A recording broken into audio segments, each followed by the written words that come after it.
Assalamualaikum warahmatullahi wabarakatuh. Apa kabar semuanya hari ini? Alhamdulillah. Marilah kita bersyukur kehadirat Allah Subhanahu wa taala karena alhamdulillah kita masih diberikan kesempatan untuk belajar.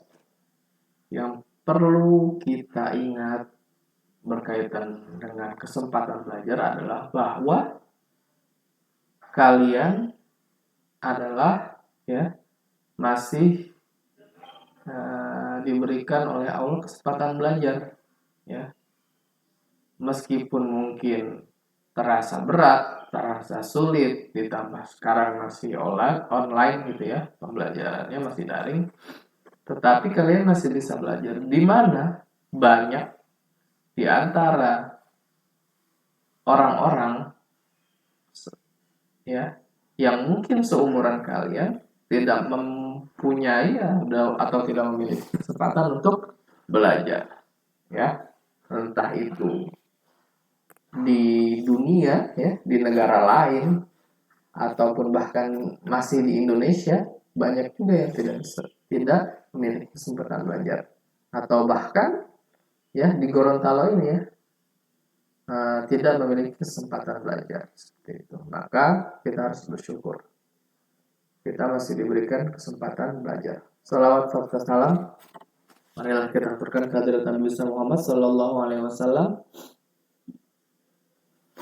Mudah-mudahan kita senantiasa menjadi umatnya yang selalu berupaya menjadi pengikutnya yang baik ya, dengan menjalankan apa yang disunahkan beliau dan juga menjauhi apa-apa hal-hal yang dibenci oleh Allah dan Rasulullah. Baik, Ustadz kali ini akan menjelaskan ya, setelah kalian menulis ya kemarin-kemarin materinya, maka kali ini Ustadz akan menjabarkan atau menjelaskan materi PKN-nya melalui video seperti itu. Nah, ya di bab 1 ini yang ingin kita pahami sebagai orang Indonesia atau warga negara yang baik adalah mengenai arti dan kedudukan fungsi Pancasila. Jadi arti dari Pancasila dan kedudukannya. Ya, kita harus tahu ya sebagai warga negara yang baik. Ya, yang kemarin ya, pertanyaan pertama adalah apa arti ya. Jadi pertanyaan-pertanyaan ini yang sebenarnya kalian sudah tulis itu adalah inti ya, menurut Ustadz inti dari apa-apa materi yang ada di bab 1 ini. Yang pertama adalah inti yang akan kita ketahui dan kita pahami dan kita pelajari adalah arti ya. Sebagaimana yang Ustadz highlight ini warna kuning. Apa arti dari Pancasila? Jadi kalian harus tahu, kita semua harus tahu arti dari Pancasila. Yang sudah kita tulis kemarin, Pancasila ya, dari bahasa Sanskerta ya, dimana panca ya dibagi dua, ada panca ada sila. Panca artinya 5, sementara sila berarti sendi, asas atau dasar. Maka kalau digabung Pancasila adalah 5 dasar ya. 5 dasar yang apa? Yang berisi pedoman atau aturan tentang tingkah laku yang penting dan baik, seperti itu. Jadi panca 5 ya, sila sendi atau dasar. Nah, Pancasila berarti 5 dasar ya, itu. Atau panjangnya 5 dasar yang berisi pedoman atau aturan tentang tingkah laku yang baik. Pertanyaan kedua yang perlu kita ketahui adalah tanggal berapa ya hari lahir ya. Hari lahir Pancasila ya, sebagaimana kalau kita manusia ya punya tempat tanggal lahir, misalnya Ustadz Bekasi gitu, 10 November ya. Itu. 10 November itu hari Pancasila lagi. Hari pahlawan ya kalau di Indonesia. Jadi Ustadz hari lahir pada hari pahlawan. Nah, kalau hari lahir Pancasila kapan? 1 Juni ya. Ingat ya, cukup simpel ya. Karena tanggal 1 bulan 6 ya. Seperti itu. Tanggal 1 Juni. Jadi kalau setiap tanggal 1 Juni berarti diperingati hari pahlawan. Hari pahlawan ulang tahun Ustaz. Hari kelahiran Pancasila. Oke. Pertanyaan penting ketiga yang perlu kita ketahui adalah kenapa ya diperingatinya tanggal, maaf ini ya, tanggal seharusnya bukan tanggal. Kenapa diperingati tanggal 1 Juni ya? Kenapa akhirnya pemerintah menetapkan bahwa hari lahir Pancasila tanggal 1 Juni? Kan kalau manusia mungkin jelas kenapa, misalnya Ustadz tadi, kenapa Ustadz ditetapkan hari lahirnya tanggal 10 November? Karena memang Ustadz lahirnya tanggal 10 November ya. Seperti itu. Keluar dari perut ibu ya. Itu adalah tanggal 10 November. Nah, kalau Pancasila kenapa diperingati tanggal 1 Juni? Ya, karena istilah Pancasila ya, kata Pancasila waktu itu kan kalau kita mungkin sudah tahu dan sering dengar. Nah, kan orang-orang dulu sebelum akhirnya diperkenalkan istilah Pancasila ini, ya tentu belum tahu ya istilah Pancasila, masih aneh aja dan masih belum terlalu kenal ya istilah Pancasila ini gitu kan. Jadi waktu itu akhirnya diperkenalkanlah istilah Pancasila ini. Pertama kali ya yang menyampaikan dan memperkenalkan adalah Presiden pertama Indonesia yaitu Soekarno. Dan disampaikan pada pidato di BPUPKI. BPUPKI adalah singkatan dari Badan Penyelidik Usaha Persiapan Kemerdekaan Indonesia.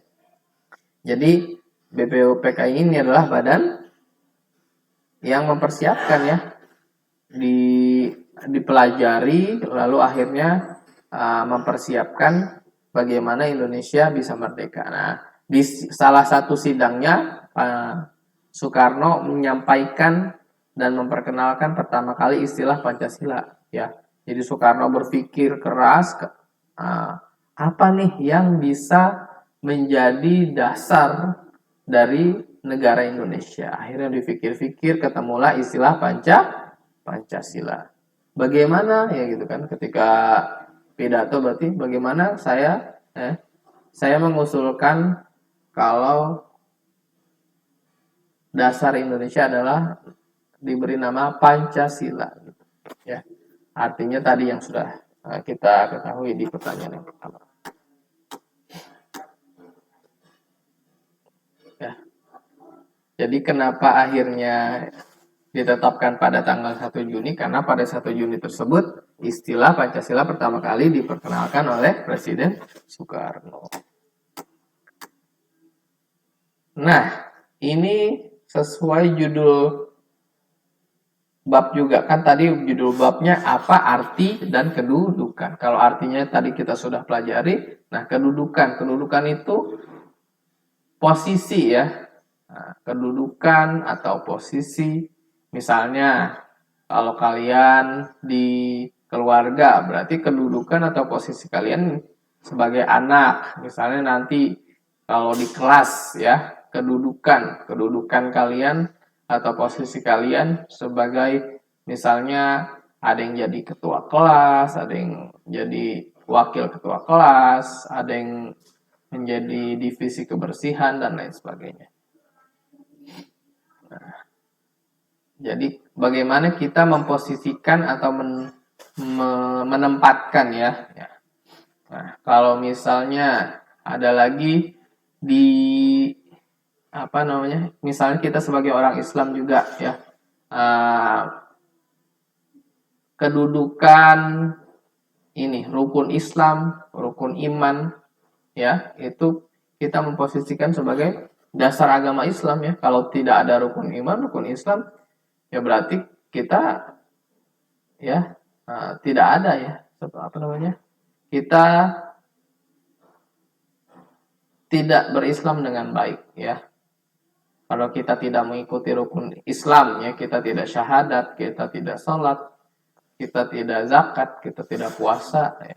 Kita tidak mengikuti rukun iman. Nah, kita tidak beriman kepada Allah, iman kepada kitab, iman kepada Rasulullah dan lain sebagainya. Nah, itu ya. Nah, maka posisi atau kedudukan rukun iman, rukun Islam untuk orang Islam atau Muslim itu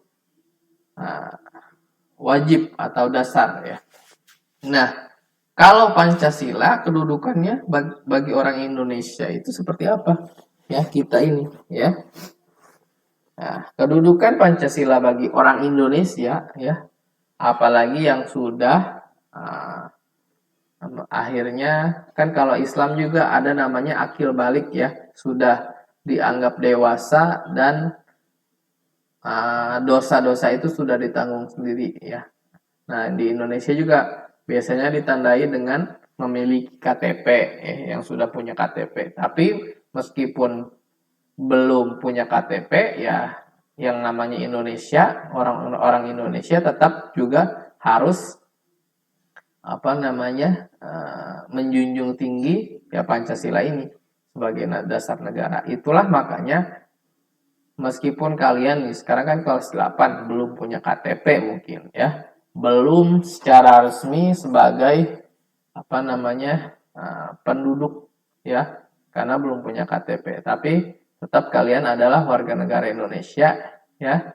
Mungkin beberapa tahun lagi baru resmi ya, maka sekarang kalian harus juga mengetahui dan paham ya bagaimana dan apa itu Pancasila dan apa artinya untuk orang Indonesia gitu. Nah, Pancasila kedudukannya itu kita menempatkan Pancasila itu sebagai dasar negara ya. Dasar negara itu berarti sangat penting ya.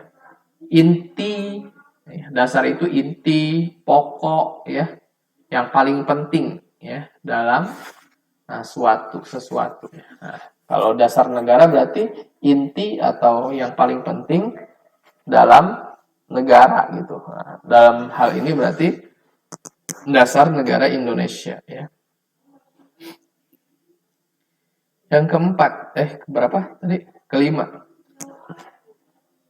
Kapan Pancasila disepakati sebagai dasar negara? Kan kalau tadi sudah ada pertanyaan kapan Pancasila lahir ya. Pertama kali diperkenalkan ya, yaitu tanggal 1 Juni.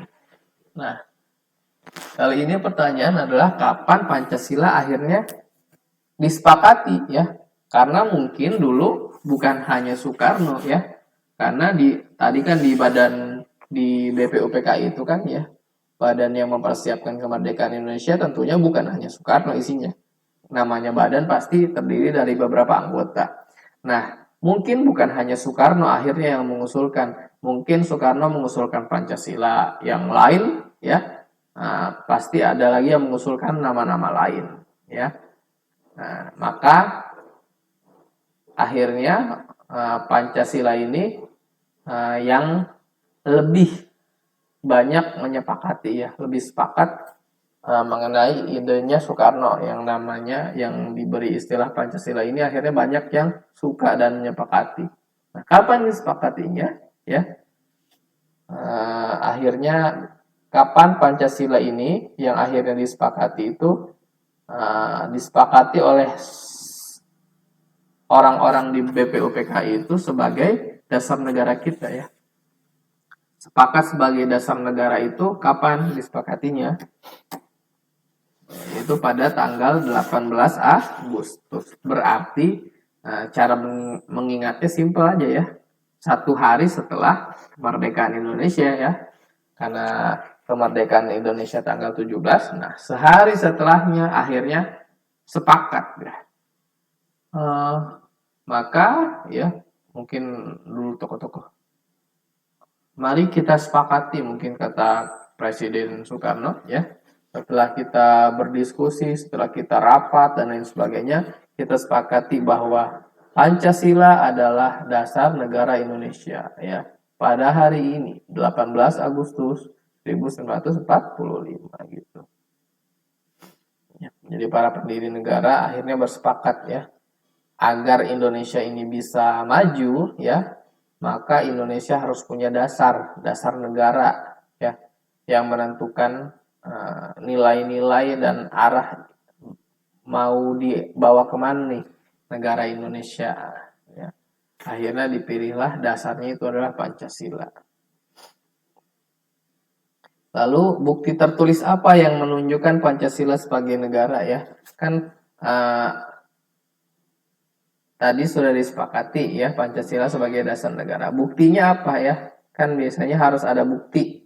Ya, buktinya itu biasanya harus tertulis. Maka tertulis di dalam alinea keempat Undang-Undang Negara Republik Indonesia tahun 1945 ya. Yang kalian sudah tulis juga bunyi dan arti atau maknanya di tugas tambahan ya. Yang ke-9 ya, seperti itu. Undang-undang dasar gitu kan. Tapi yang di alinea keempat ya. Seperti itu. Undang-undang dasar di alinea keempat, karena kan itu banyak tuh ya undang-undang dasar kan, dari Undang-Undang Dasar Negara Republik Indonesia tahun 1945 pembukaan, itu kan berarti kan masih alinea ke-1. Nah, kalau yang terkait Pancasila sebagai dasar negara itu di alinea keempat, sebagaimana yang telah kalian tulis di tugas. Nah, apa maksud Pancasila sebagai dasar negara ya? Mungkin tadi sebelumnya juga sudah Ustadz bahas, tapi ini kita dalami lagi ya. Maksud Pancasila sebagai dasar negara itu apa? Pancasila digunakan sebagai dasar atau pokok untuk mengatur ya. Mengatur apa? Penyelenggaraan ketatanegaraan negara ya.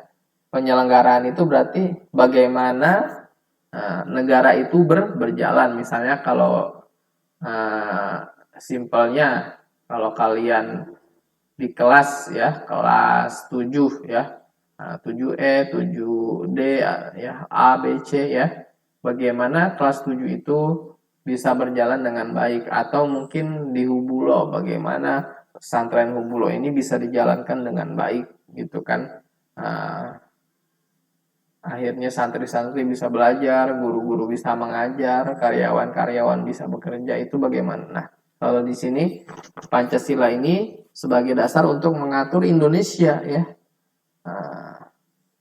meliputi bidang apa saja ya, yang diatur itu bidang apa saja ya, bidangnya ideologi, politik, ekonomi, sosial budaya ya. Nah, biasanya digabungkan nih, sosial budaya terus sama pertahanan dan keamanan. Jadi hampir ya seluruh aspek ya yang diatur oleh Pancasila ini ya, agar bisa Indonesia menjadi negara yang baik dan benar gitu kan, sebagai sebuah negara. Ya itulah akhirnya yang Pancasila ini berarti yang akhirnya membuat kita bisa bertahan ya pada sampai sekarang itu, dari tahun 1945 sampai 2021 ini ya. Ya karena ada Pancasila ini ya. Seperti itu. Dan undang-undang dan lain sebagainya yang nanti akan kita pelajari. Oke. Nomor 8, apa fungsi dan peranan Pancasila bagi bangsa dan negara Indonesia? Nah, kalau tadi kita sudah mempelajari arti, terus apalagi kedudukan, nah fungsi dan peranannya ya. Jadi fungsi dan peran ya. Misalnya kalau tadi kan terkait kalau di kelas ya, mungkin ada kedudukan atau struktur di kelas, ada wali kelas, ada ketua kelas, ada wakil ketua kelas, sekretaris, bendahara. Nah, itu kan kedudukannya ya. Nah, fungsinya itu apa ya? Wali kelas itu berfungsi dan peranannya sebagai apa? Ya, berarti sebagai ya guru yang mengatur keadaan di kelas ya. Terus ketua kelas sebagai apa ya? Fungsinya ya dia ya diambil dari murid ya. Murid ini sebagai ketua berarti memimpin teman-temannya dalam kelas tersebut ya. Fungsinya dan peranannya berarti memimpin ya, memimpin kelas tentunya dengan arahan dari wali kelas. Lalu ada sekretaris, nanti berarti membuat atau menulis ya hal-hal yang terkait dengan pendataan. Nah, bendahara fungsinya berarti mengumpulkan ya perbendaharaan berkaitan dengan uang dan lain sebagainya. Itu maksud fungsi. Nah, kalau di sini berarti fungsi dan peranan Pancasila itu bagi bangsa dan negara dan rakyat Indonesia itu untuk apa ya? Berperan sebagaimana ya? Kalau tadi kedudukannya sebagai dasar negara, berarti kalau fungsinya itu seperti apa gitu kan? Nah, yang pertama adalah ya, fungsinya itu sebagai jiwa ya, jiwa bangsa Indonesia ya. Nah, ini mau tidak mau kalian harus hafalkan satu persatu juga nih ya. Fungsi atau dan peranan Pancasila sebagai bagi negara Indonesia itu adalah pertama jiwa ya. Jiwa itu berarti apa? Kalau di manusia jiwa itu berarti ruh ya. Kalau manusia nggak ada jiwanya berarti cuma punya badan. Misalnya kita cuma punya badan nggak ada jiwanya berarti kita meninggal ya. Ada badan dan ada jiwa ya. Badan itu berarti ini kita punya tangan, kaki ya. Kalau jiwa berarti ruh ya. Ruh yang menghidupkan gitu, yang akhirnya kita bisa hidup gitu kan. Begitupun Pancasila bagi negara Indonesia adalah jiwa ya. Kalau nggak ada Pancasila berarti bisa tidak ada nih, mati nih Indonesia ini. Tidak mungkin dulu ketika merdeka ya, kalau nggak ada Pancasila sebagai dasar negara ya, namanya dasar yang paling penting bagi negara ya, maka kalau tidak ada dasar negara ini ya bisa mati gitu. Mungkin tidak bisa bertahan Indonesia merdeka sampai tahun ini kalau tidak ada Pancasila. Yang kedua adalah kepribadian ya. Kepribadian itu apa? Karakter, sifat ya. Kalau orang biasanya kan ada karakternya, apa namanya, sopan ya, rendah hati seperti itu kan, taat aturan. Nah, Pancasila ini juga sebagai itu ya, karakter atau kepribadian ya, harus menjadi kepribadian dari orang Indonesia ya. Ketiga adalah sumber dari segala sumber hukum ya. Nah, jadi ada hukum ya, maka sumbernya itu adalah Pancasila. Jadi nanti kan kita punya hukum nih ya di Indonesia, misalnya hukum apa namanya, hukum kewarganegaraan ya. Ketika umur 17 harus sudah punya KTP gitu ya.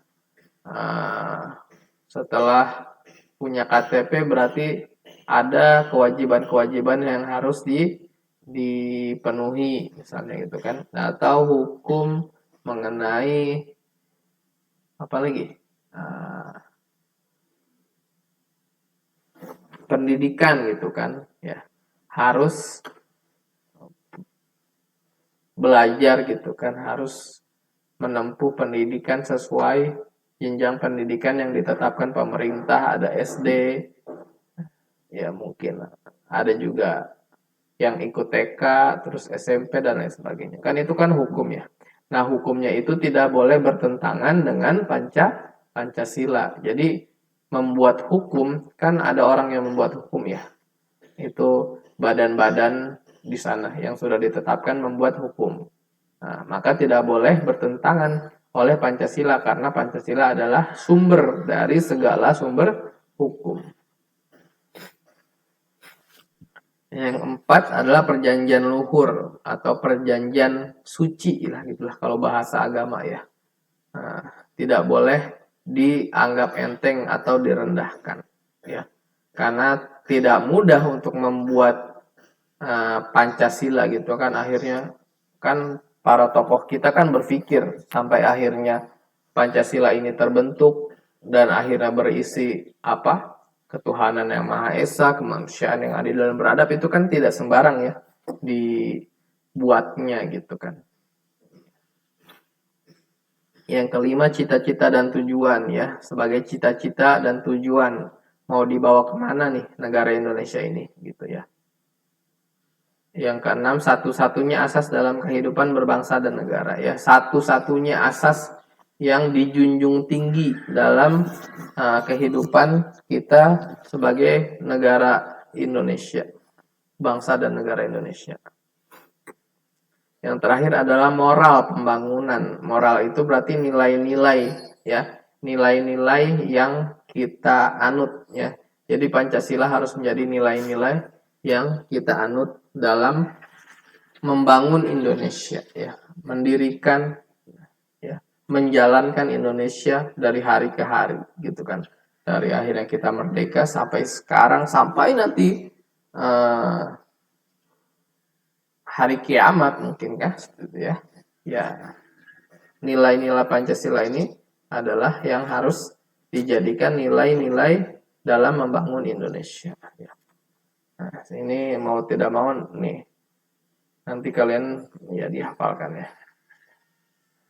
Ini kata-kata kuncinya: jiwa, kepribadian, sumber hukum, perjanjian luhur, dan lain sebagainya sampai moral. Ya. Ada juga Pancasila sebagai dasar negara dan pandangan hidup. Jadi tadi mungkin sudah diperkenalkan Pancasila sebagai dasar negara. Nah, di bab ini juga dibahas Pancasila sebagai pandangan hidup. Kalau sebagai dasar negara, Pancasila sebagai dasar negara tadi ya sudah dijelaskan dasar penyelenggaraan ya. Penyelenggaraan itu bagaimana negara dijalankan, dibangun ya, sampai akhirnya bisa terus bergulir sebagai suatu negara ya. Karena mungkin saja ya akhirnya di tengah-tengah negara itu sedang merdeka, membangun, akhirnya dijajah lagi mungkin gitu kan, seperti itu ya. Ada yang ingin mencaplok atau mungkin menjadikan Indonesia ini sebagai wilayah kekuasaannya, misalnya kita akhirnya nanti dijajah lagi gitu kan sama negara-negara di sana yang juga sudah merdeka yang lebih kuat gitu ya. Nah, di sini Pancasila sebagai dasar negara, bagaimana Pancasila sebagai dasar penyelenggaraan, bagaimana Pancasila itu menjalankan negara. Atau yang kedua, Pancasila sebagai pandangan hidup. Maksudnya apa? Pancasila sebagai pandangan hidup adalah pedoman dalam berperilaku ya. Pandangan hidup, Pancasila sebagai pandangan hidup berarti Pancasila sebagai pedoman atau buku, kalau kita ngomongnya bahasa agak lebaynya buku sakti gitu ya. Buku sakti yang menunjukkan bagaimana kita harus berperilaku ya, berperilaku dalam kehidupan, terutama dalam kehidupan bermasyarakat, berbangsa dan bernegara ya. Di negara Indonesia ini kita berperilakunya, pandangan hidupnya melalui atau mengacu kepada Pancasila. Seperti itu. Nah, tadi kan kita sudah bahas panjang lebar arti kedudukan ya Indonesia Pancasila sebagai dasar negara, dan tadi sebelumnya juga sebagai pandangan hidup kita bahas ya. Ketuhanan yang Maha Esa ya. Berarti yang penting di sini adalah poin pertama adalah mengenai ketuhanan ya. Bagaimana kita sebagai bangsa Indonesia harus memiliki nilai rohani yang baik ya. Karena di sini sila pertama saja sudah dikatakan ketuhanan yang Maha Esa ya. Nah, kita memiliki agama ya. memiliki Tuhan dan nilai religius yang baik gitu. Yang kedua, kemanusiaan yang adil dan beradab ya. Intinya adalah kemanusiaan ya. Bagaimana kita hidup ya sebagai warga negara harus memiliki nilai kemanusiaan. Kemanusiaan yang seperti apa? Yang adil dan beradab. Harus adil dan memiliki adab ya. Tata krama yang baik. Yang ketiga adalah persatuan ya. Intinya ini persatuan ya. Kita bersatu meskipun kita terdiri dari banyak daerah, bahasa, lalu kita dibuat jadi provinsi, kabupaten, desa, dan lain sebagainya. Tapi kita tetap satu sebagai orang Indonesia. Mau itu orang dari provinsi Gorontalo, dari provinsi Sulawesi Utara, atau dari Jawa Tengah, dari Aceh. Ya, meskipun mereka orang Aceh, orang Gorontalo, ya, asalnya beda-beda tapi tetap satu ya, karena persatuan ya, kita itu persatuan sebagai orang Indonesia. Yang keempat, kerakyatan yang dipimpin oleh hikmat kebijaksanaan dalam permusyawaratan perwakilan ya. Kita itu sistemnya kerakyatan ya. Rakyatnya itu bagaimana ya, dipimpin oleh hikmat kebijaksanaan ya. Kita dipimpin oleh perwakilan yang akhirnya memimpin kita ya. Ada itu presiden ya, gubernur, wali kota, bupati, sampai tingkat kecil mungkin RT, lalu ada kepala keluarga. Lalu ada juga dipimpin oleh hikmat kebijaksanaan dalam permusyawaratan perwakilan ya. Kita ya, pimpinan yang memimpin kita itu ditunjuk sebagai sistem perwakilan ya. Enggak semua dari kita bisa memimpin, maka kita harus memilih pemimpin yang akhirnya menjadi perwakilan kita ya. Itulah nanti ada sistem pemilihan umum yang memilih pemimpin atau memilih perwakilan kita sebagai rakyat ya. Itu nanti ada namanya DPR, DPRD ya, MPR ya, seperti itu. Itu maksudnya kita dipimpin dan akhirnya memiliki perwakilan ya.